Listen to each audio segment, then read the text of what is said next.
that you can have more idea about it. Okay, so if I'm given 1 hour, I don't know whether I can use the 1 hour or not. Okay, we'll see.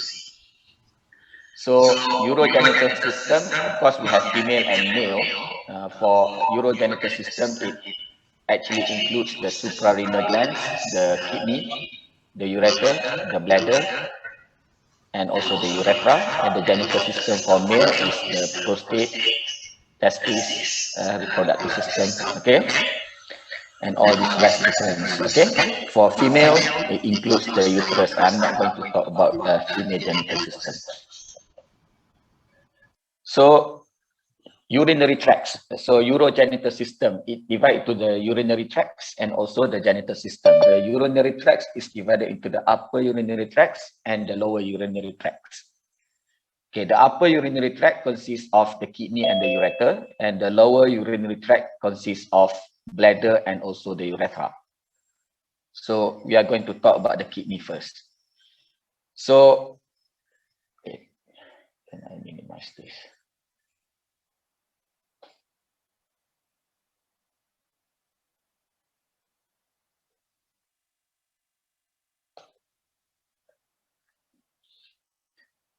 If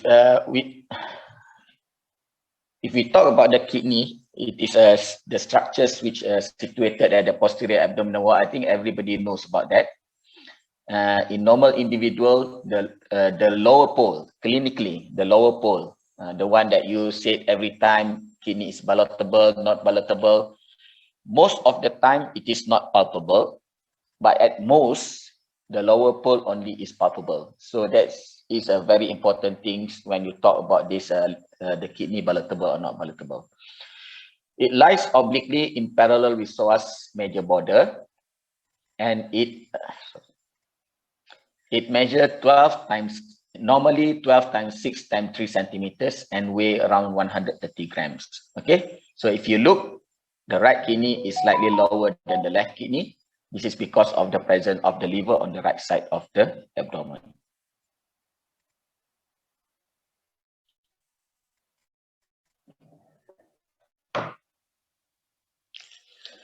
Okay, some important things that you need to know is one of the thing is the renal hilums.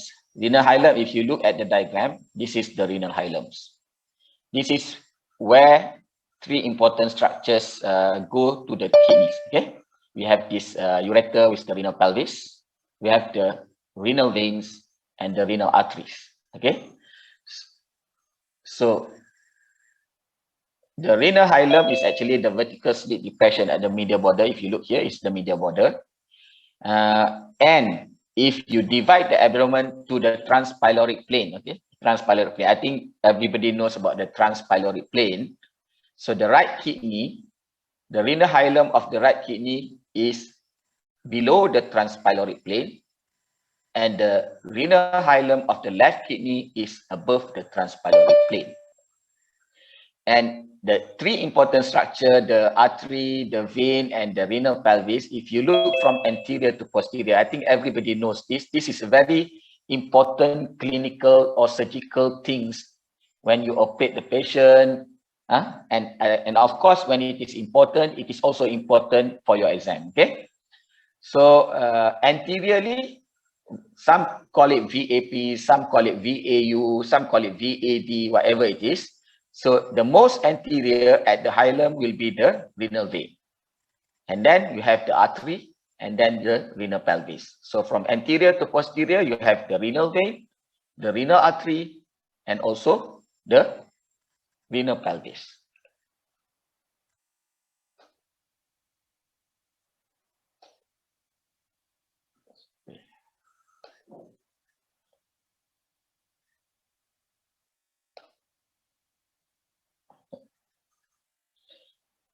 Okay. Some important relation between the renal hilum and certain structures. The renal hilum actually is just situated in direct relation with the second part of the duodenum. I will show it later. On the right side, on the left side, it is directly related to the body of pancreas and spleen. This is very important because when you do any surgery for kidney, especially nephrectomy, whatever it is, a lot of time you have to go to the renal hilums. And this is one of important thing for you to know about this relation is, one, you may need to free the renal hilum from the duodenum to get into the renal hilum so that you can get the control of the renal hilum. The second one is, if you don't know the relation between this renal hilum and these structures, you may injure this structure, which is a catastrophic, very disastrous damage if you have done it. Okay, and more important, if you have damaged it and you don't identify it, you have a lot of problem later post-operatively. So another thing why you need to know this kind of structure is because there are two ways you approach the kidney surgically. Either it is retroperitoneally. When you approach retroperitoneally, you will see some structures which is different when you approach the kidney transperitoneally. Okay. And of course, the relation of this kidney with the adrenal gland. The adrenal gland is situated at the superior part of the upper pole of the kidney, at the superior part of the kidney. So another important relations. Kidney lies on quadratus lumborum and also the diaphragm. Both kidney, the right side and the left side, both lies on the diaphragm and quadratus lumborum. Medially, the kidney is having lies on the psoas major muscles, and laterally you have this transversus abdominis. That is important because if you approach retroperitoneally, you will see these structures, this transversus abdominis. Okay, okay. And another important things, you have the diaphragm. Kidney lies on the diaphragm and the quadratus lumborum. Behind the diaphragm, there is a costodiaphragmatic recess of pleura. This is when, if you don't carefully, if you don't know about the anatomy of the kidney, you don't know about this presence of costodiaphragmatic recess of pleura, if you go retroperitoneally, you may injure the pleura. It's okay to injure, you can repair it, but you must identify the injury. Okay. And for me, as a urologist, this is more important because a lot of time I have to do a PCNL, I have to puncture. Okay. So this costodiaphragmatic recess of pleura should be in the mind. Okay. Or else you will puncture through the pleura and through the kidneys and you will have hydrothorax later. Okay. So it's situated behind the diaphragm and it may be injured during surgery, either open or percutaneous or minimally invasive. Okay. More behind, you have the kidney, you have the diaphragm, and you subcostal vein, artery, and nerve actually emerge beneath the lateral arcuate ligaments. So this is another structures that you may injure, especially when you approach the kidney retroperitoneally. And when the kidney is in close relation with the nerve, which is present at the lateral border of the psoas. This is when you approach the kidney, either retroperitoneally or either it is transperitoneally. Another important relations, if you look anteriorly, there is a difference between the relation of the right kidney and also the left kidney. Okay. This is more important if you approach the kidney transperitoneally. Okay, when you approach the kidney transperitoneally, you notice that anterior to the kidney you have this hepatorenal pouch, which is a part of greater sacs. Okay, a part of greater sacs. On the left side, on the left kidney, medially, left kidney is more interesting because medially it is related to the lesser sac, which is the part of stomach bag, and laterally it is related to the greater sac. It is between, the greater sac is between the kidney and the spleen. And you notice that in between this kidney and spleen, there will be a lienorenal ligaments. Okay. This is important when you approach the kidney transperitoneally because some of the time you might need to release this lienorenal ligament. Another important relations at the lower pole of the kidney, because if you approach transperitoneally, this is the thing that you have to release, okay? The hepatic flexures. With this, of course, you have the hepatic flexure you have to release. On the lateral side of the lower pole of the kidney, you have these hepatic flexures, okay, on the right side. On the left side, you have the splenic flexures. Medially, you have the jejunum, the ascending branch of the right and left colic arteries, okay? On the right side, it's the right colic arteries. On the left side is the left colic arteries. So this is the structures you can see here. This is the kidney. This is what I mentioned just now. This is the transverse colon. This is the hepatic flexures. This is the splenic flexures. You see the relation to the lower pole of the kidneys. And now you see the pancreas there. The kidney is just behind the pancreas and the spleen above that. Okay. Of course, the stomach is cut here. The stomach, the kidney actually is behind the stomach on the left kidney. The right kidney, you see, this is the hilum, which is the second part of the duodenum, and this is the third part, and this is the first part of the duodenum. So this is all the relation, and you can see all these arteries, colic arteries, left colic, right colic, whatever it is related to the kidney, and you see the adrenal gland on top of the kidneys. All right, this is what you will see if you approach the kidney transperitoneally. And so this is what important things that you know, the relation between the kidney and the other structures in the abdomen.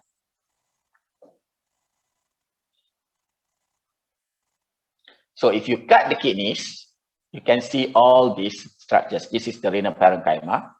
This is the pelvic calyceal system, okay? The renal pelvis, the ureter here, the calyx, okay? You can see, if you look macroscopically, you see this renal column, renal pyramids, renal capsule, the true capsules, okay? Renal cortex, minor calyx, and then major calyx, and it becomes the renal pelvis, and then it drains into the ureter, okay? So what is the blood supply, okay? The most important things, one is you have the arteries. Of course, you have the vein for drainage. You look here, vena cava is more towards the right. Aorta is more towards the left.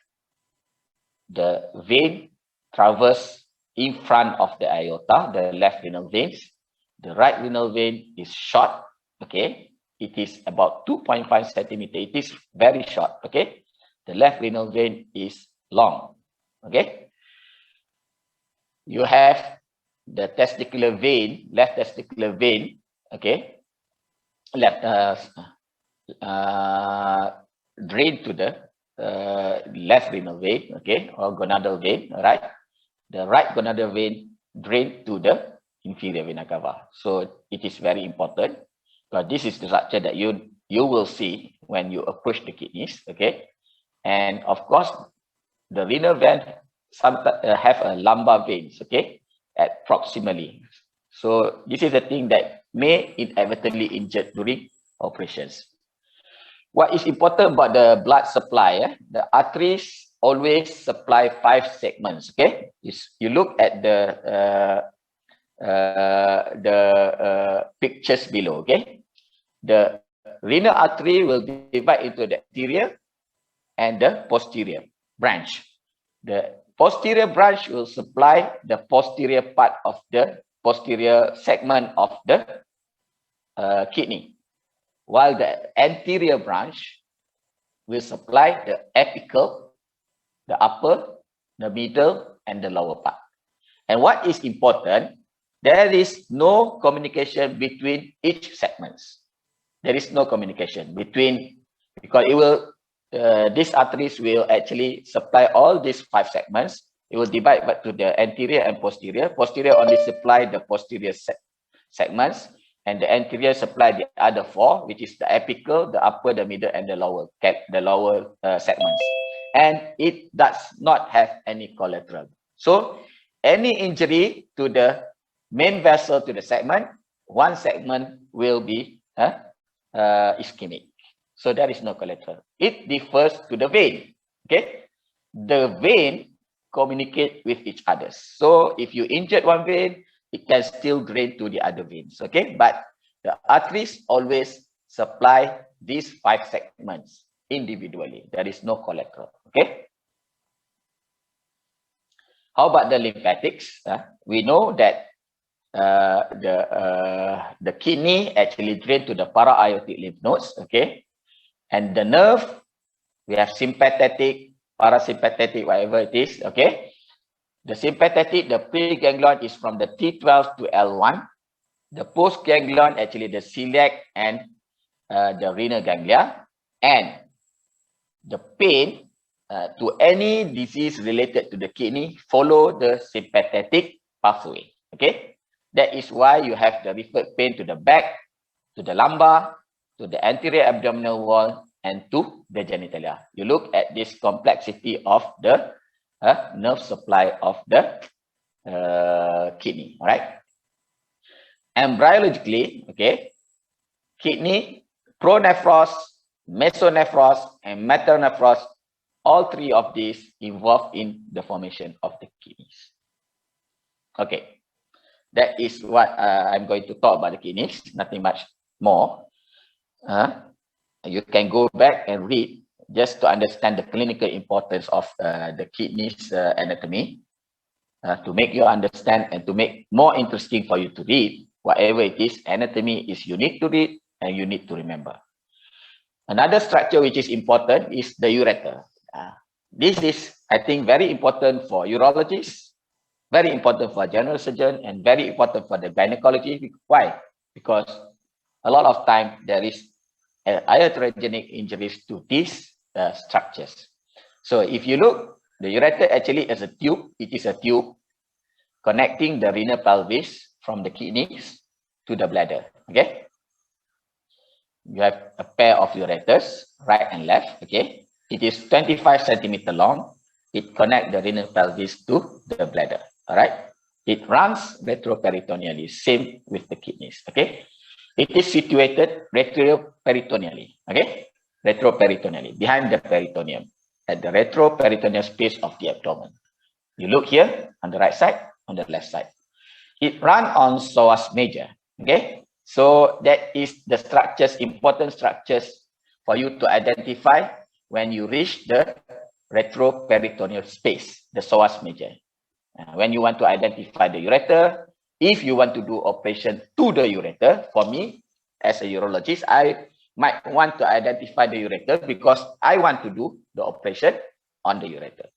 For general surgeon, for gynecology, okay, ONG, okay, gynecologist, okay, you may want to know to identify the ureter so that you avoid injury to the ureter. Okay, so the ureter will go down from the renal pelvis to the bladder, and it will cross in front of genitofemoral nerve on the psoas major.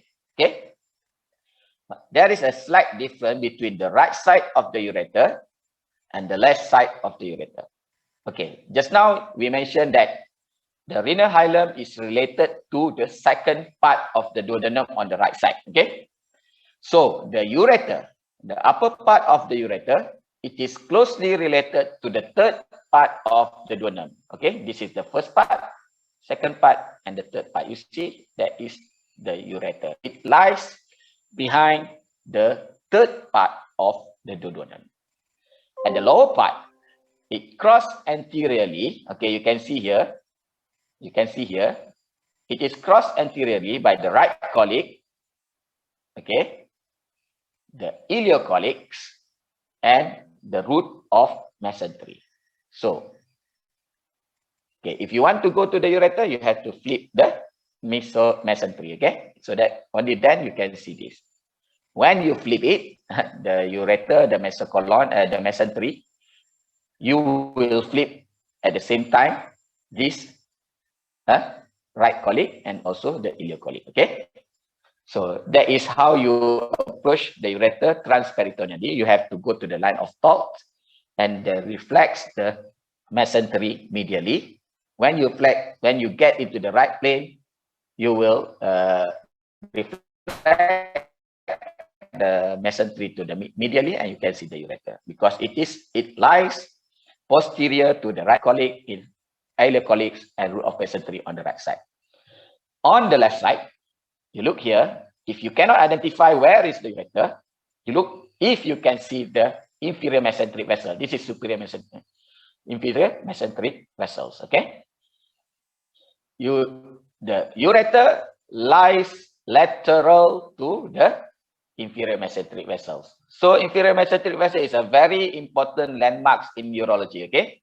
One is to identify the ureter, where the ureter is lateral to the inferior mesenteric vessels. Another one is in trauma, renal trauma. You might want to control the renal vessel first. You open the peritoneum medial to the inferior mesenteric vessel. You get to the renal, the aorta and the renal vessels. So this inferior mesenteric vessel is a very important landmark for urologists. Okay. So on the left side, you can see on the right side, ileocolic, right colic. On the left side, it is crossed anteriorly by the left colic, which is the branch of the inferior mesenteric vessel, the sigmoid vessels, okay, and also the sigmoid mesocolon at the pelvic brim, okay. And you can also see that the left gonadal vessel is actually lateral to the left ureter. So the ureter leaves psoas major at the bifurcation. So it is on over the psoas major most of the time. When it reaches the bifurcation of the common iliac arteries, it leaves the psoas major. It crosses the common bifurcation of common iliac arteries, and it is at the sacroiliac joint, the landmarks, okay? And it then enter the pelvis, okay? So another important thing for you is as a surgeon or one embarking in surgeries, okay, how to distinguish ureter from vessels, okay? Ureter is a whitish structure. It is non-pulsatile, and if you pinch with forceps, you will see peristalsis. So that is how. Another way is you aspirate the lumens. If it is blood, it is definitely vessels. If it is urine, it is definitely a ureter.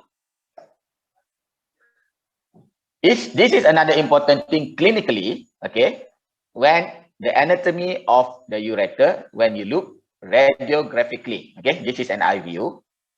Actually, the ureter lies just medial to the tip of transverse process. This is important. When you read a KUB X-ray, you have to look, if you want to look for any ureteral stone or ureteric stones, you have to look at the transverse tip of transverse process of the lumbar vertebra and continue at just medial to the tip of the process. That is the place where you look for any radio opacity to look for any ureteric stones. Okay.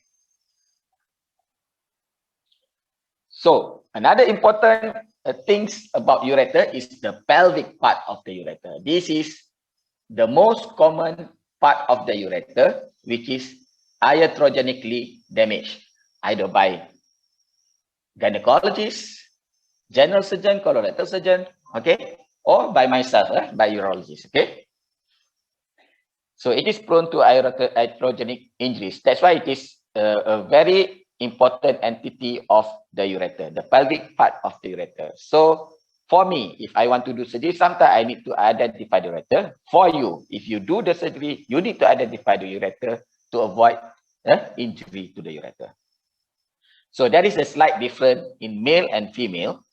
In male, the pelvic ureter cross the bifurcation of common iliac. That is an important landmark. If you don't know where to identify the ureter, for example, it is a very difficult surgery. You open up, you go for some colon cancer, whatever it is, you cannot identify the ureter. You can identify it when it enters the pelvic brim at the bifurcation of common iliac. This is where the ureter cross the common iliac. Go to the common iliac at the bifurcation and identify the ureter from there, and then you follow the ureter down. If you cannot identify during your surgery. Okay, this is one way. Okay, for me, for example, I want to do a Boari flap, for example, reimplantation, psoas hitch. Sometimes it is very difficult to identify the ureter because of the injury being done due to the previous surgery. So the other way is to identify it at the common iliac and the pelvic ring. Okay. Later, it will run over the external iliac artery and vein, and then cross the obturator nerve, obliterated umbilical arteries, obturator arteries, and obturator vein from above downward. Okay, from above. First, it cross the obturator nerve, it go down, cross the obliterated umbilical arteries, goes down, cross the obturator arteries, goes down, cross the obturator vein in male. And then it will go to the ischial spine. At ischial spine, it will change its direction. It will go forward and medially above the pelvic floor. Okay. And then it will enter the base of the bladder at the upper lateral angle of the base of the bladder. Here, when the ureter enter the bladder, you can see the vas deferens lies above the ureter and the seminal vesicle lies below the point of entry to the bladder. So this is a very important relations of ureter to other organs of the human beings. Okay, in females, it's important also where it usually injured, especially in hysterectomy, where it lies in the floor of broad ligament. One at the broad ligament, another one it will cross the lateral vaginal fornix. This is usually the site where iatrogenic injuries happen during the hysterectomy. Blood supply of ureter. Actually, ureter doesn't have own blood supply. You don't have ureteric artery. You find any anatomical books, there is no. You have renal arteries, you have right colic arteries, but you don't have ureteric arteries because ureter got its blood supply from the adjacent adjacent vessels, arteries. For example, the upper part gets supply from the renal arteries, from the aortas. Some of the middle parts may get, and the lower part may get from the common iliacs, may get from the internal iliacs. So it gets from the adjacent branch from the adjacent vessels. You look here, small branch from the adjacent vessel. What is important? Periuterally, this branch will then create anastomose to each others and having a longitudinal channels. Okay. So this is important for anybody who embark in surgery to the ureter to not completely strip the ureter. Toggle, toggle. Don't see the ureter toggle. You have to leave some fat around the ureter if you do some surgery related to the ureter. Okay. Or else the ureter become ischemic, then you will have strictures again, for example. Okay. So it is important because it creates a longitudinal channels at the fat around the periureteric fats. If you strip it, the ureter become devoid of blood supplies. Okay. Nerve supplies. Sympathetic from T10 to L1. Celiac and hypogastric.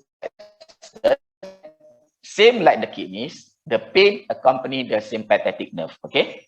Same, that's why you have this lumbar colic, typical lumbar, which is the lumbar pain radiating to the back, to the genitalia. Okay.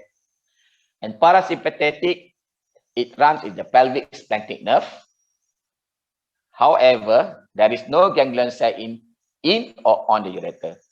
This is very important because actually still people don't know what is the importance of sympathetic and parasympathetic nerve supplies to the ureters because it is independently it doesn't depend to the sympathetic and parasympathetic to function. Okay, so the embryology, it arrived from the mesoderms, which is a budding from the caudal end of the mesonephric ducts. Okay, mesonephric duct, the Wolffian ducts. Okay, when we talk about the testis, descent of testis, we will talk about the mesonephric ducts again.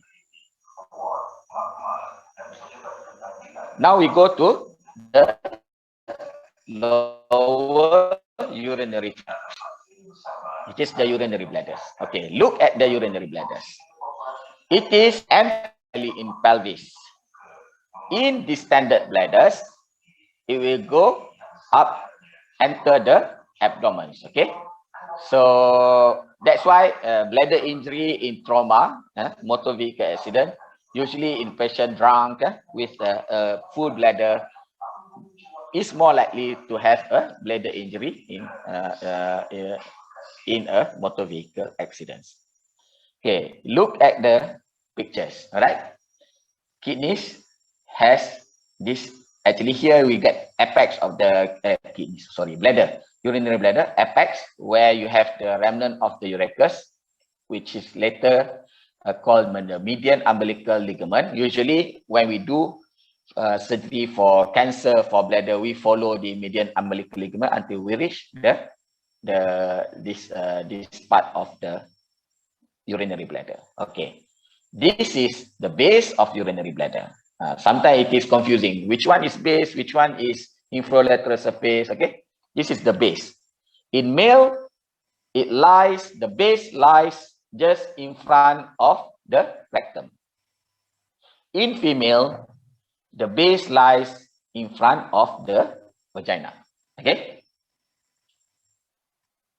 this is the infralateral surface, which is, if you look from our normal, it is actually in front. Okay, so this infralateral surface and the base meets at the neck of the bladder. In male, you have a prostate after that. Okay, so the superior surface is the one usually clinically we call a dome. Okay, so this is this is the apex. Okay, just now is the apex, the median umbilical ligament. Usually we follow this to reach the bladder, the peritoneum. We cut and follow that to reach the bladder. So this is the superior surface, which if distended, this one is going to distend, going into the abdomen. So this is a view from the lateral views. Okay, you see that. Okay, the same thing. Okay, and if you cut section it, you have this. All right. The difference. Okay, this is important. Yeah, you can see here. Just now I mentioned. Just now maybe it is a bit difficult to imagine. So this is the base. This is the base. This is the infralateral surface. And this is the supralateral surface in male. The base is in close relation with the rectum. It's important because you may injure the rectum in some surgery related to the prostate and to the bladder. Okay, and if you look here, the difference in female, this is the base, this is the infralateral surface, this is the superior, the superior surface. Okay, in female, the base lies on the vagina. And if you look here, the one related to the peritoneum is the dome or the superior surface, where you have this lining of the peritoneum. This is the rectovesical pouch. Okay, and if the bladder becomes distended, it will strip this area. It will strip this area. Okay, that's why it is very safe for you to put suprapubic catheter here, just above the pubic bone, because it doesn't strip, it doesn't goes up like this. If it goes up like this, you may injure some bowel, but when it distended, it stripped this peritoneum, so you won't have any peritoneal cavity in front of it. Okay, so in female it's slightly different. You have the this pouch, okay, the Douglas pouch, and then you have the this pouch between the uterus and also the bladder. Okay. This is a cystoscopic view. Okay. If you look into the bladder, the endothelium of the bladder. Okay.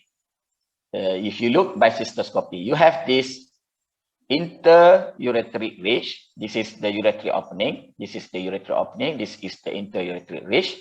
You have this urethral crest. Okay. Urethral crest. All right. This is the bladder outlet, the bladder neck, bladder outlet, okay, bladder neck.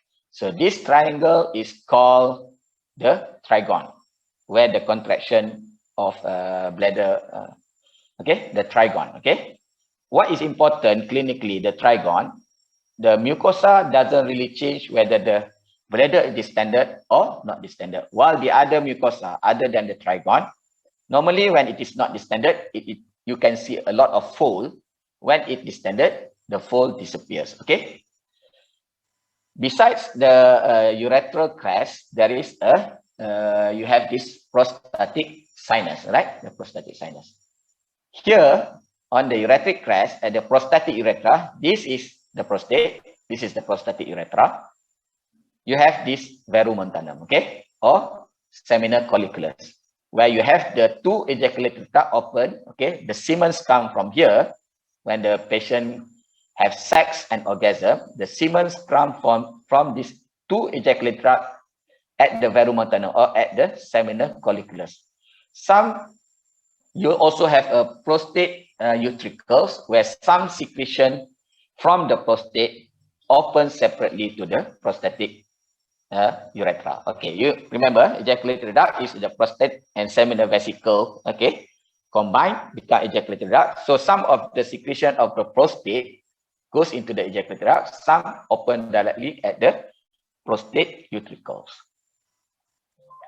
Okay. Oh, I have only 20 more minutes. I thought it is a very long, it's a long duration of time, but it is not. Okay. So the blood supply of the bladder, it comes mainly from the superior vesical arteries and inferior vesical arteries, branch of the internal iliacs, okay? And it got some small contributions from the obturator arteries, inferior gluteal arteries, in female uterine arteries and vaginal arteries. And importantly, vein do not follow the artery. Okay, so the vein will drain to the vesico-prostatic venous plexus, or what we call as dorsal venous plexus, which later subsequently drain into the internal iliac veins. In females, of course, they don't have prostate. They have the similar plexus at the junction of the urethra and also the bladder neck, at the bladder necks, which is like the vesico-prostatic venous plexus, and this vein communicates with the vein in the broad ligament. This vein, if you don't control it during a prostate surgery, it will bleed profusely. So that's why it is very important to control this vesico-prostatic venous plexus or the dorsal venous plexus of the prostate. The lymphatic drainage to the internal and external iliac lymph nodes, okay, and the nerve supply parasympathetic through the pelvic splanchnic nerve, the sympathetics from L1, L2 through the superior and inferior hypogastric plexus. Okay. Now,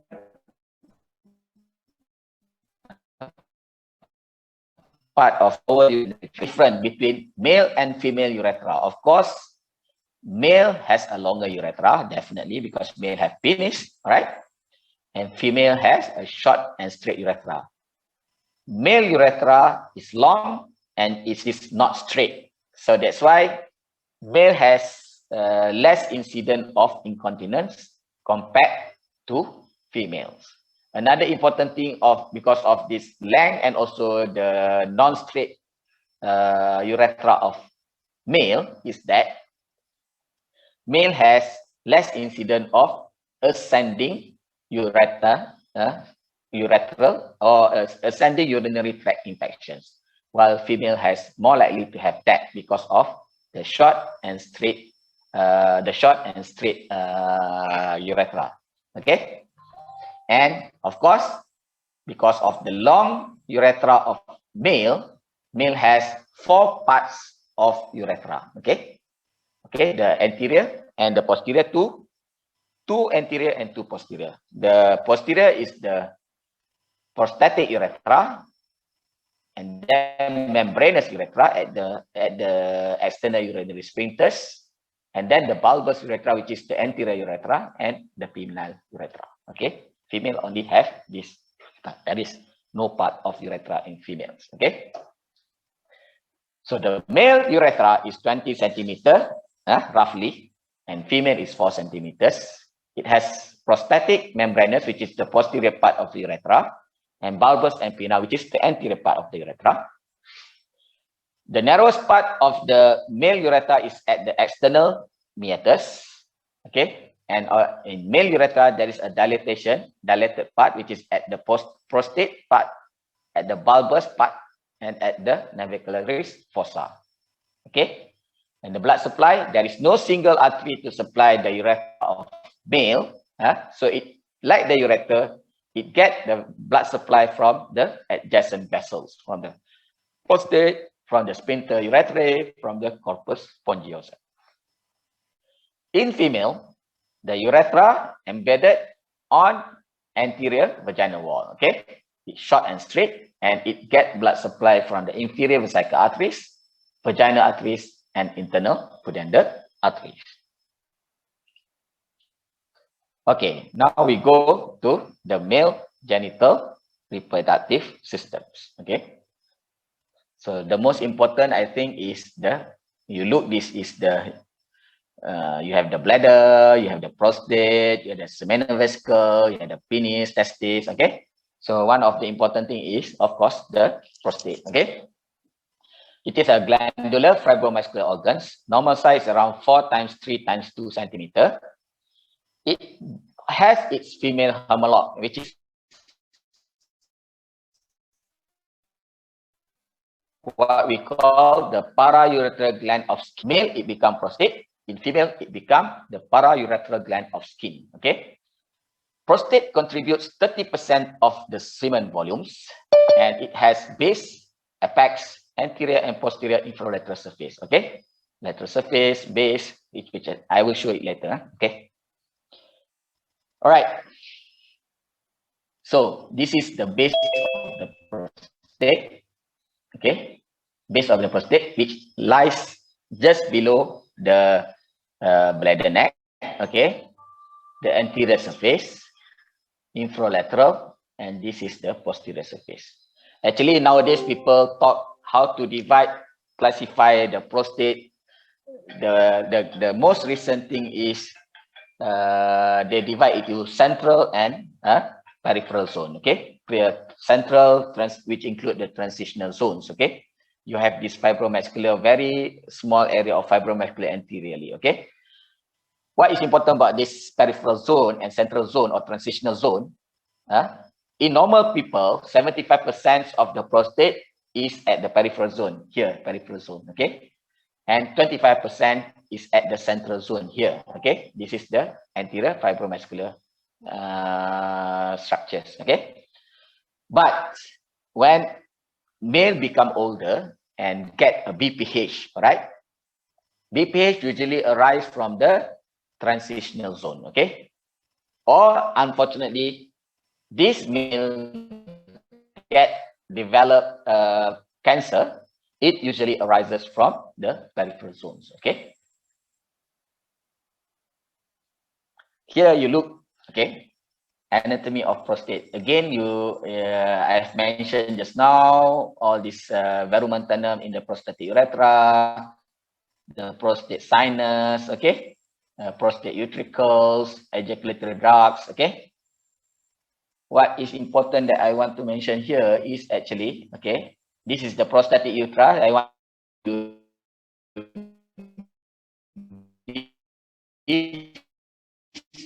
prostate. All this verumentanum is at the prostatic urethra, and here, just below the prostatic urethra, a very short segment, around 2 centimeters of the urethra, okay, is the membranous urethra. This is very important because surgically, if I do any operation cystoscopically, if I resect the prostate, I will not resect the prostate below the verumentanum. Why? Because below the verumentanum, this is the membranous urethra, where you have your external urethral sphincters. If I resect this, this may lead to incontinence. All right? So it's very important because this is the landmark. And from here, it turns to the bulb, become the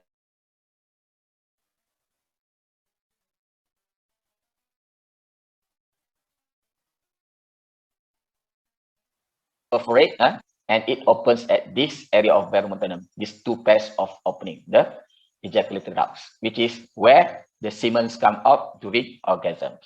If people got problem with their bladder neck, for example, that's why when you do TRP, you have a high incidence of retrograde ejaculation because this area is open. So when ejaculate, it comes from here. This is closed by the sphincter. It goes up to the bladder. So the blood supply of the prostate, it comes mainly from the prostatic branch of inferior vesical arteries, okay? But it also get branches from the middle rectus arteries and internal pudendal arteries. How about the veins? It runs between, okay, actually I forgot to mention just now, actually prostate has a true capsule which lies just outside the prostate. It also has some false capsule, which is actually some connective tissue outside the capsules. So the vein run between this true and false capsule. It will join the vesical prostatic plexus, the one that I've mentioned just now, the dorsal venous plexus, and later it will drain into the internal iliac vein. How about the lymphatic drainage? It's important for urologists when we want to do surgery, prostatectomy, radical prostatectomy. It actually drains mainly to the internal iliac lymph nodes, but sometimes it may drain into the external iliac lymph nodes. The nerve supply is parasympathetic through pelvic splanchnic nerve, the sympathetic through the inferior hypogastric plexus. So here you look at the relation of prostate. You can see behind it, there is this seminal vesicles with the ducts. You have the vas deferens, okay, vas deferens, all enter the ejaculatory ducts, okay, vas deferens and seminal vesicle, ejaculatory ducts, okay, all right. And then it opens at the verumentanum just now, okay. So the sperm come from the testis, vas deferens, seminal vesicle ducts, okay, become ejaculatory ducts, all right. So this is all the relations of the prostate. How about testis? All right, I still have 10 minutes, okay. Important thing, it is wrapped by the tunica albuginea. Outside the tunica albuginea, there is another layer, tunica vaginalis. Actually, both are coming from initially from the peritoneum, okay. If you have hydrocele, there will be collection of fluid between this albuginea and vaginalis. Posterolaterally lies the epididymis. Vas deferens come from the lower pole of the epididymis, and then it runs medial to the epididymis behind the testis. So the blood supply of the testis is from the testicular artery, which comes direct from the aorta. It will go through the spermatic cords, right? How about the vein? It will form pampiniform plexus around the testicular arteries, okay? This testicular plexus then drain into a few veins, and then later it becomes one vein, which is the testicular vein, a gonadal veins. The right side drain directly to the inferior vena cava. The left side drain directly to the left veins. Okay. The lymphatic drainage is very important, especially in case of testicular cancer. It will drain to the para-aortic lymph nodes. So it is important because testis drain to para-aortic lymph nodes, scrotum drain into the inguinal lymph nodes. If you do a biopsy through the scrotum, you might have a seedling of cancer at the scrotum, and then it will drain to the inguinal nodes, is already considered a distal metastasis. So if you cut the section, the testis, you will see this, a lot of seminiferous tubules, which will later drain to this rectal testis, and then goes to the epididymis, which has the head, body, and tail. And from the tail of epididymis, you have the vas deferens, the sperm travels up, okay? And then combined with the seminal vesicle ducts, become ejaculator ducts, which is expelled during the orgasms, okay? And then becomes the Siemens. Siemens is mainly is a seminal vesicle secretions, plus the sperms, plus some secretion from the prostate and other glands. Okay. This is important because when you manage undescended testes, okay, actually embryology of testes is very important and also important for your exam. Okay, because testes initially come from the genital ridge, and then it will, because of some change in some substance, for female, it become the ovary, okay? For male, it become the testis. And that is, for male, because of some substance secretion, it maintain the Wolffian ducts, which is the mesonephric ducts. In female, because of some secretion of substance, it maintain the Mullerian ducts. So this Wolffian ducts become all these seminal vesicle, vas deferens, whatever it is. And this Mullerian ducts become all this uterus, whatever it is, okay? Uterus, cervix, and some part of vagina, okay? So in male, Wolffian ducts remain. In female, Mullerian ducts remain, okay?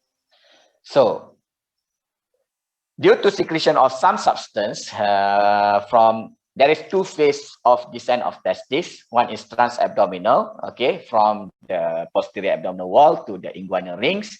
It happens starting from the 8th week gestational weeks. From 26 gestational week is the inguinal scrotal phase, okay. So there is suspensory ligament, the cranial suspensory ligament, and the gubernaculum. Okay, the gubernaculum contract and bring the testis down. Suspensory ligament disappear because of some secretion of some substance, and this is how the testis goes down. Any effect to this process cause the undescended testis and also ectopic testis. So at 7 months, the testis usually at the deep inguinal rings. You see here, this is the peritoneum. This is the one become the tunica vaginalis, right? Okay, which later, so this is also important because of this hydrocele, primary, secondary hydroceles. Okay, all right. I have 5 more minutes. All right, this is the initial testis, gubernaculum contract, it goes down to the scrotum. All right, okay. So this is the difference between male and female. Actually, everybody before it becomes differentiated is the same. Okay, the baby is the same as everything. Okay, some become male, some become female, some become both. Okay, some become both. It has male and female. All right. So in female, the clitoris. In male, it is the penis. In male, it become scrotum. In female, it's labia majora. So it is the same thing. So in male, it become testis. In female, it become ovary. So everybody is the same. After that, it differentiates between male and female, right? Because of some effect of some substance, right? So just go through. So part of penis, you have the corpora cavernosum, where it's important for erections. And you have the corpora spongiosum, where the urethra goes through, okay? And of course, prostate is just proximal to it, right? This is the glans and the very long penile. urethra, and here is the fossa navicularis, and the most narrowest part of the urethra is at the external meatus. Okay, thank you very much. That's all. Any questions?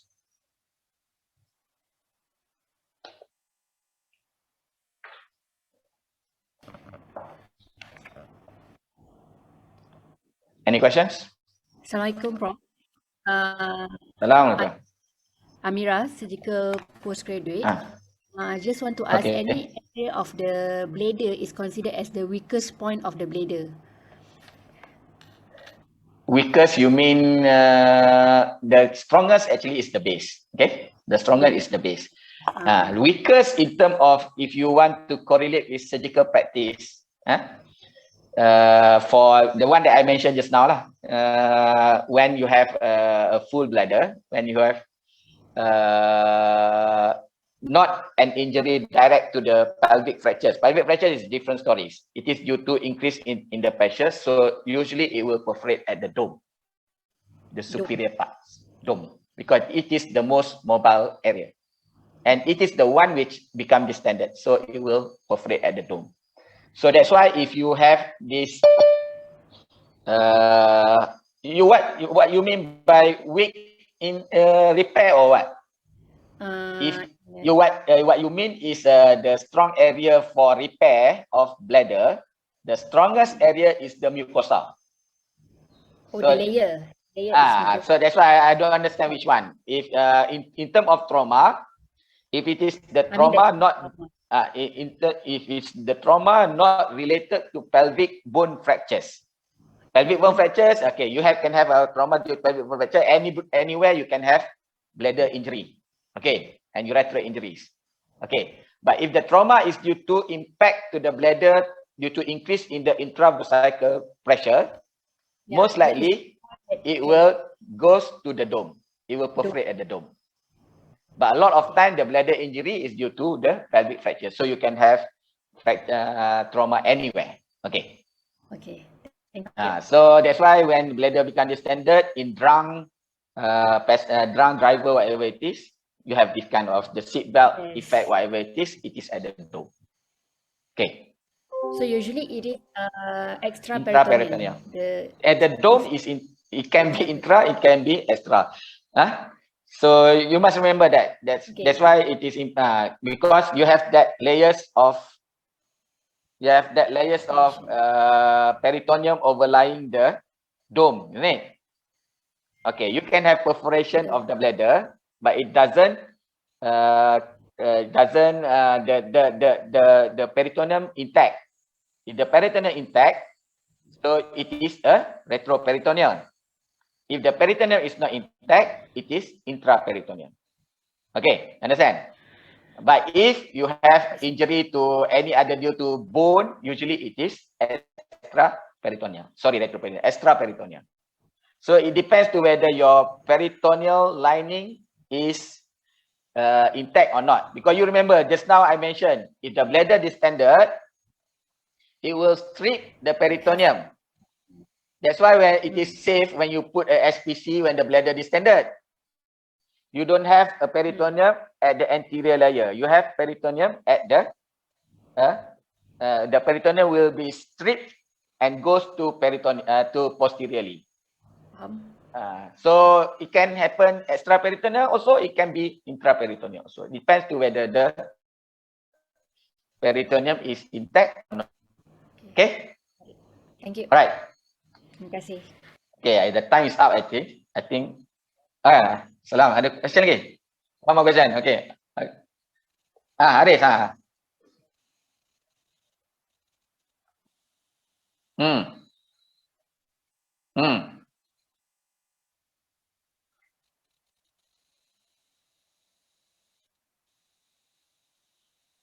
Okay.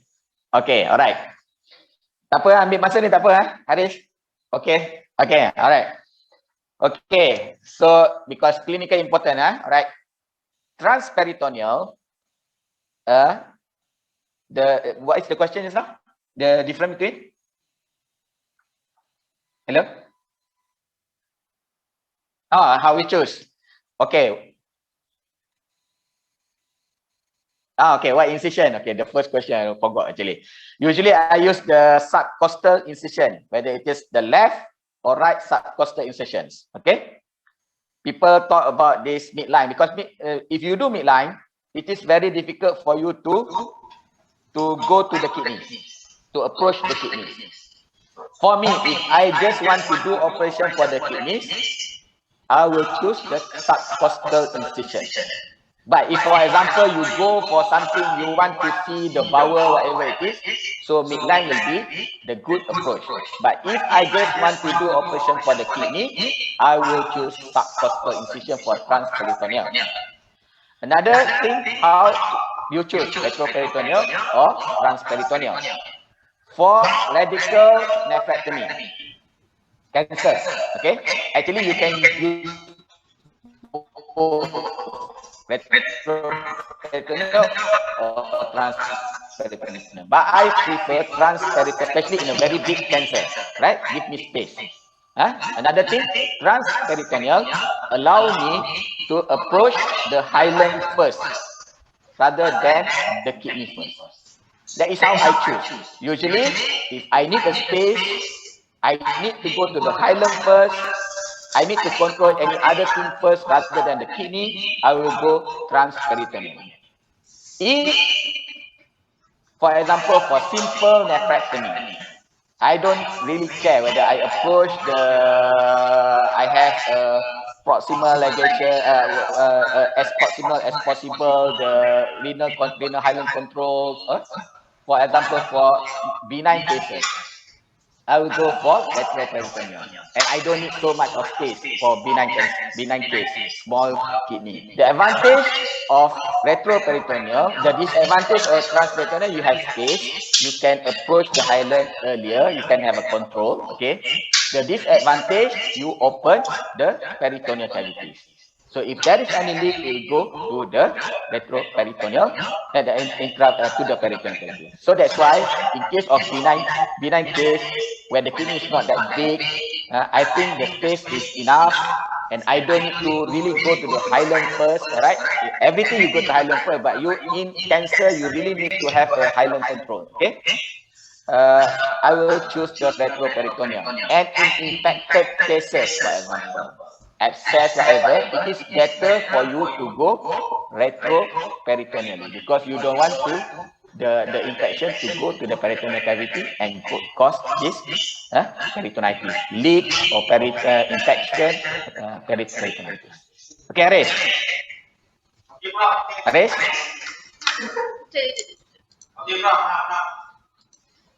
Okay, all right. I think I have taken too much of time. Yeah, thank you. Yeah, okay, you. all right, Thank okay. you, Okay, thank you very much. All right, okay. Have a good day. Okay. Stop mana? Ni. Ni. Wait, Stop ni.